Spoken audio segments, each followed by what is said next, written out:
Assalamualaikum warahmatullahi wabarakatuh. Para sahabat sekalian, pecandu kopi dimanapun berada.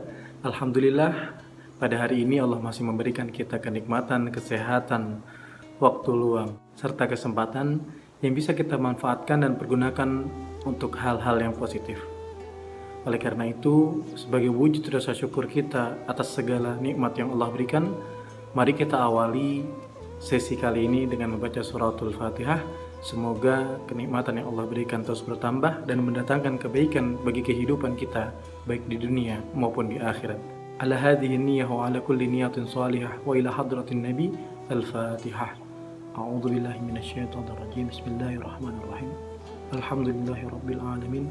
Ar-rahmanir rahim. Maliki yaumiddin. Iyyaka na'budu wa iyyaka nasta'in. Ihdinas siratal mustaqim.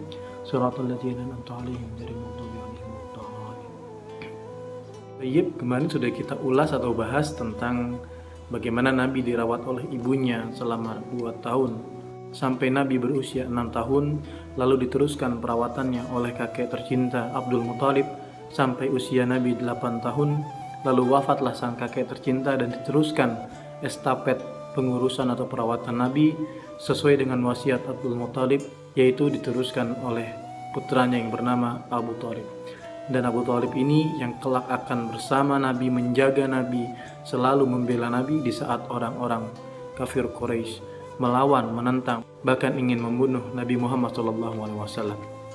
Sekarang kita akan membahas tentang bab berikutnya, yaitu Ra'yuhul ghanama wa safratuhul ula ila syami.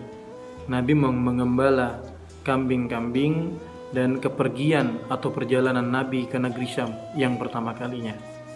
Kana sallallahu alaihi wasallam fi sigharihi yar'al ghanama li ahli Makkah bi ujratin ya'ishu minha.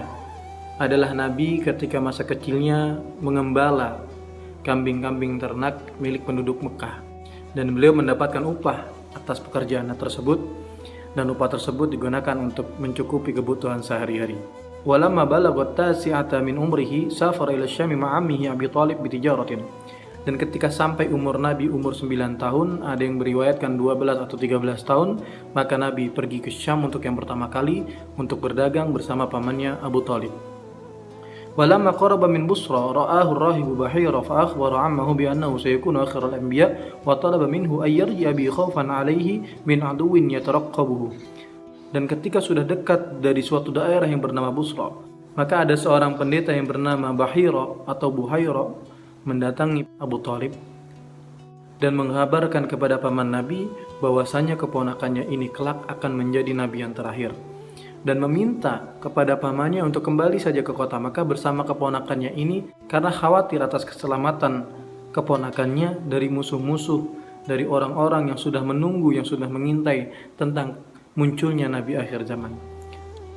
Wa qad istadalla ala nubuwwatihi bi alamatihi allati fi kutubi ahli kitab. Dan pendeta tersebut memaparkan bukti-bukti atau tanda-tanda kenabian dari keponakannya tersebut sesuai dengan tanda-tanda yang tertulis di dalam kitab samawi sebelumnya. Setelah kemarin kita sudah membahas bahwa Nabi dirawat oleh pamannya sepeninggal kakeknya tercinta, Nabi tergolong anak yang qanaah, menerima apa yang sudah diberikan untuknya, dan muncul tanda-tanda keistimewaan dari anak yang bernama Muhammad ini tidak seperti anak-anak yang lainnya. Contohnya yang kemarin sudah kita bahas, ketika sudah masuk waktu makan, maka baginda Nabi tidak seperti anak-anak yang lainnya yang pada umumnya berkerumun, berebut meminta makanan karena sudah waktu makan. Tapi tidak dengan Nabi Muhammad, ia hanya duduk diam menunggu jatah yang akan diberikan untuknya. Lalu Nabi tumbuh sebagai anak yang istimewa, juga kepribadian yang mandiri karena sempat diasuh oleh Halimatus Sa'diyah. Dan pada akhirnya Nabi semakin tumbuh besar, menunjukkan kemandiriannya dengan mengembala kambing-kambing milik penduduk Mekah. Dan dengan pekerjaannya ini Nabi mendapatkan upah, Nabi diberikan upah untuk sekedar mencukupi kebutuhan sehari-hari. Sampai semakin besar usianya, diriwayatkan 9 tahun, ada yang mengatakan 12 dan 13 tahun. Akhirnya pamannya mengajak Nabi untuk pergi ke negeri Syam, membantu pamannya untuk berdagang. Maka ketika sampai di sebuah daerah yang bernama Busra, berjumpalah dengan sosok pendeta yang bernama Bahira, bisa disebut juga Buhaira, yang mendatangi pamannya dan bertanya, "Anak siapa ini?" Maka Abu Thalib menjawab, "Ini anakku." Sang pendeta tadi lalu menyangkalnya dan berkata, "Tidak mungkin ini anakmu. Karena seharusnya ayah dari anak ini sudah wafat. Dan ibunya juga sudah wafat. Dan kemungkinan besar kakeknya sudah wafat." Kaget Abu Thalib di situ. Seorang yang tidak ia kenal, seorang pendeta yang lokasinya jauh dari Mekah, bisa mengetahui bahwa Muhammad adalah seorang yatim piatu dan kemungkinan besar kakeknya sudah meninggal. Lalu terjadilah dialog antara pamannya dan pendeta tersebut.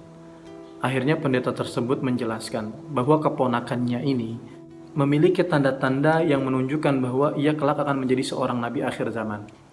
Lalu dijelaskan dari kitab-kitab samawi bahwa tanda-tanda yang menunjukkan tentang nabi akhir zaman terdapat pada sosok keponakannya ini. Lalu sang pendeta pun meminta pamannya untuk kembali saja ke kota Makkah menjaga keponakannya tersebut, karena ia tahu bahwa ada musuh-musuh di luar sana yang menanti juga munculnya sosok nabi, dan apabila nabi tersebut keluar atau terpilih dari golongannya, maka mereka akan mendukung, maka mereka akan beriman kepadanya. Adapun ketika mereka mengetahui bahwa nabi yang ditunggu-tunggu selama ini bukanlah muncul, bukanlah diangkat dari golongan mereka, maka mereka akan memusuhinya, bahkan membunuhnya. Seperti yang difirmankan oleh Allah di dalam surat Al-Baqarah ayat 89, A'udzu billahi minasyaitonir rajim. Falamma ja'ahum ma'arafu kafaru bih fala'natullahi 'alal kafirin. Maka ketika datang kepada mereka berita tentang orang yang ditunggu-tunggu akan menjadi nabi yang terakhir, mereka kufur kepadanya. Oleh karena nabi yang ditunggu-tunggu selama ini tidak diutus dari kelompok mereka. Fala'natullahi 'alal kafirin. Maka laknat Allah akan menimpa kepada orang-orang kafir.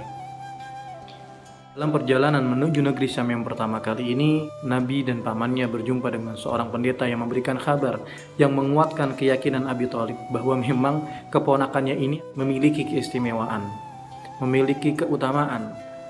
Maka sejak itulah pamannya lebih ekstra dalam menjaga, dalam mengawasi keponakannya tercinta. Dari kisah ini banyak yang bisa kita tauladani, banyak yang bisa kita ambil hikmahnya, bahwasanya menjadi seorang muslim haruslah memiliki sifat-sifat keutamaan, diantaranya mandiri, seperti yang dicontohkan Nabi. Yang kedua, qanaah, menerima apa saja yang sudah ditakdirkan oleh Allah Subhanahu wa taala. Dan yang ketiga, berbakti kepada orang tua, berbakti kepada keluarga yang lebih tua meskipun bukan orang tua kandung kita. Karena Nabi pun sangat mencintai pamannya Abu Thalib yang sudah menjaga, sudah membela dirinya, bahkan menemani perjalanan hidupnya mulai dari umur 8 tahun sampai nanti diangkat menjadi nabi bagi seluruh alam.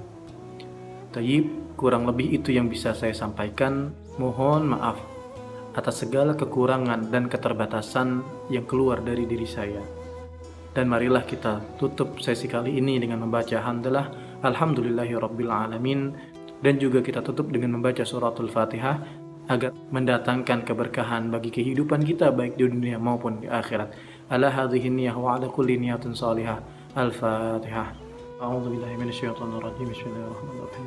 Alhamdulillahirabbil alamin arrahmanir rahim. Iyyaka na'budu wa iyyaka nasta'in. Ihdinas siratal mustaqim. Shiratal ladzina an'amta 'alaihim. Mungkin hanya ini yang bisa saya sampaikan kepada para sahabat pecandu kopi dimanapun berada. Wal afu minkum. Assalamualaikum warahmatullahi wabarakatuh.